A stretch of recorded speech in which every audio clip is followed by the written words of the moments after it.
नमस्कार. भागवत रसोई या यूट्यूब चॅनलमध्ये आपल्या सर्वांचं मी मनापासून स्वागत करते. आजची रेसिपी आहे मासवडी. तर त्यासाठी लागणारे साहित्य आपण पाहूयात.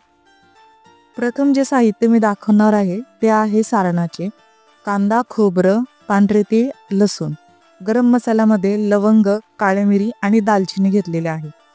त्यानंतर जो तो रस्सा करणार आहे आपण त्यासाठी कांदा, आलं, लसूण, खोबरं आणि कोथिंबीर घेतलेली आहे.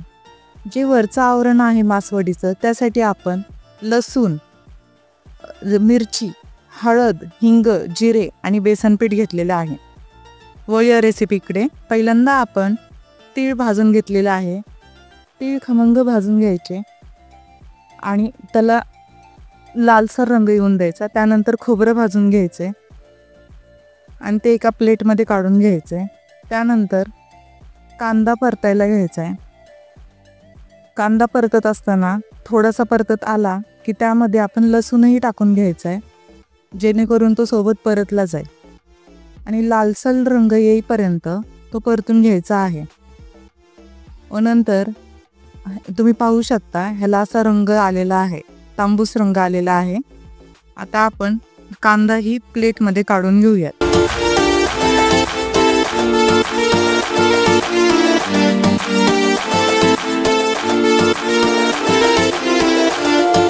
अशा पद्धतीने आपण सर्व सारणाचं साहित्य काढून घेतलेलं आहे. जो गरम मसाला दाखवला होता तो बारीक करून घेतलेला आहे. खोबरं आणि कांदा आणि लसूण आहे आणि पांढरे तीळ. आता हे सर्व मिक्सरमध्ये फिरून घ्यायचे.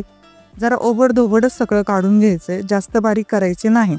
पाहू शकता तुम्ही, पहिलं मी खोबरं काढलेलं आहे, नंतर आता पांढरे तीळ आणि आता कांदा, लसूण. आता आपल्याला सर्व हे मिक्स करायचं आहे. तुम्ही सर्व जिन्नस, आता हे लाल तिखट टाकलेलं आहे, गरम मसाला आणि मीठ. आणि आता सर्व आपण व्यवस्थित एकजीव करून घ्यायचं आहे. चांगल्या पद्धतीने जेवढं तुम्ही मिक्स करताल तेवढी चव छान येते. आता हे सारण आपलं तयार आहे मासवडीसाठी लागणारे. आता पुढे आपण वरच्या आवरणासाठी जे लागणार आहे ते करून घेऊयात. पहिलं पातेल्यामध्ये 2 मोठे चमचे तेल टाकून घेतलेलं आहे. आता तेल चांगलं तापलं की आपल्याला त्यामध्ये पुढचे जिन्नस टाकायचे. आता आपण हिंग टाकून घेऊयात. हिंग झाला की हळद टाकूयात आणि थोडंसं आपण लाल तिखट टाकायचं. त्यानंतर आपण हिरवी मिरची, लसूण आणि जिरेचं वाटण केले ते टाकून घेऊयात.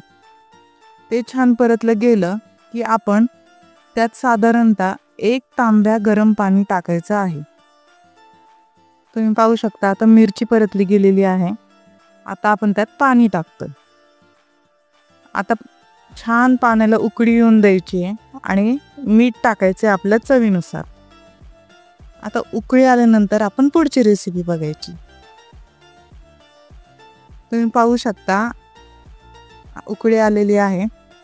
आता त्यात जेवढं बसेल तेवढं बेसन पीठ टाकायचं आणि त्यात ज्या गाठी होतात त्या आपल्याला मोडून घ्यायच्या आणि घट्टसर ते बनवायचं आहे, कारण आपल्याला ते थापायचं आहे. वडीचं वरचं आवरण बनवायचं आहे, त्यामुळे ती तशी घट्ट कन्सिस्टन्सी लागणार आहे. आता हे आपण बारीक गाठी सगळ्या मोडून घेऊ आणि एकजीव करून घेऊ. हे शिजायला साधारणतः 10 मिनिटं लागतात. चांगलं हलवून घ्यावं लागतं. आणि आता आपण, तुम्ही पाहू शकता आता जेवढं बसेल तेवढं आम्ही बेसन पीठ टाकले. आता ह्याच्यावर आम्ही झाकण ठेवून थोडंसं वाफून घेणार आहे 5 मिनिटं, 5 ते 10 मिनिटं. मध्ये मध्ये चेक करत राहायचं. आता 5 मिनिटं झालेले आहेत. आम्ही झाकण काढलेलं आहे. आता तुम्ही पाहू शकता हे शिजलेलं आहे. आता त्यासाठी हे शिजलंय का नाही हे बघण्यासाठी आपण गार पाण्यात हात घालायचा आणि मग ते त्याला लावायचं त्या पिठाला आणि पाहायचं की ते चिकटते का नाही. जर ते चिकटलं तर ते शिजलेलं नाही आणि जर ते चिकटत नसेल तर ते शिजलेलं आहे असं समजायचं. आणि आता सुरू होती सगळ्यात ट्रिकी स्टेप.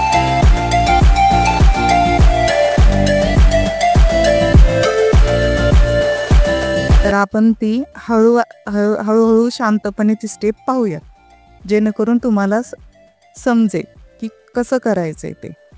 आता मी पहिल्यांदा चॉपिंग बोर्ड घेतलाय आणि त्याच्यावर एक ओला नॅपकिन ठेवलेला आहे. तो ओलसर करून घ्यायचा जेणेकरून ते पीठ त्याला चिकटणार नाही. तुम्ही पाहू शकता 2 चमचे पीठ घेतले आणि ते गरम असतानाच आपल्याला त्याला गोलाकार देऊन घ्यायचा आहे.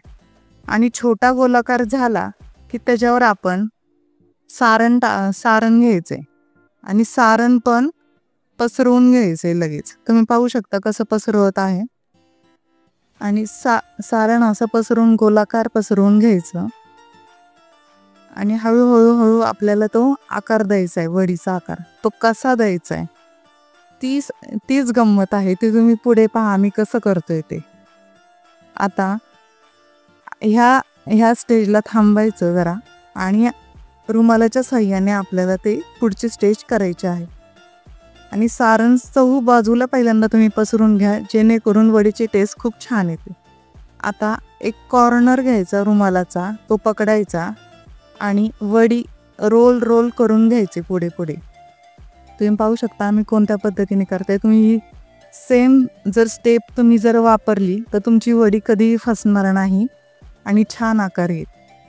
आणि असा आकार परत आपण पूर्ण रोल झाल्यानंतर अजून वडीचा आकार येण्यासाठी अजून दाबून घ्यायची. जरा हात ओले करायचे जेणेकरून आपल्याला छान आकार देता येईल.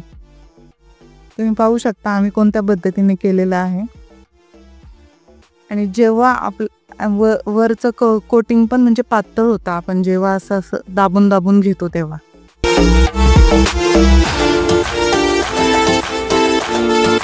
आता हळुवारपणे आपल्याला रुमाल काढून घ्यायचा आहे आणि अलगदपणे ती वडी उचलायची आहे व ताटात ठेवायची आहे.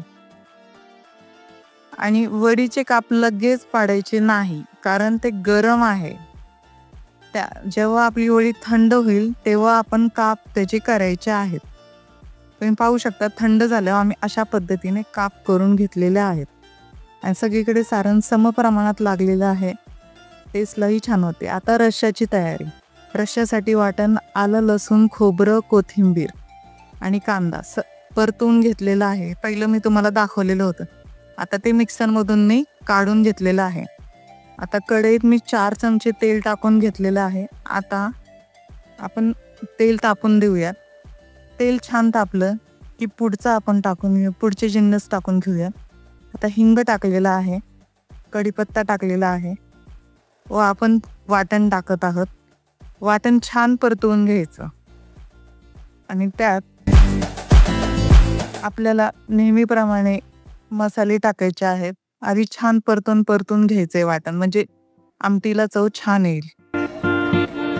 तुम्ही पाहू शकता वाटण छान परतलेलं आहे, तेल वर आलेलं आहे. मग त्यात आपण मसाला टाकलेला आहे 2 चमचे घरगुती मसाला. आणि त्यात मासवडीचं सारण थोडं शिल्लक होतं तेही टाकले. त्यामुळे रश्श्याला खूप छान चव येते. आणि त्यानंतर आम्ही ऑलरेडी पाणी गरम करून ठेवलं होतं तेही त्यात टाकलेलं आहे. थंड पाणी टाकायचं नाही. थंड पाणी टाकलं तर रश्श्याची चव बिघडते. जेवढं तुम्ही गरम टाकताल तेवढी रश्श्याला छान चव येते व कटही छान येतो. आता आम्ही ताट वाढून घेतोय. भाकरी, चपाती, रस्सा, मासवडी आणि भात. तुम्ही ही भातासोबत एन्जॉय करू शकता, भाकरीसोबत किंवा चपातीसोबत, तुम्हाला जे आवडेल ते. या जेवायला सजेशन असतील तर नक्की सांगा.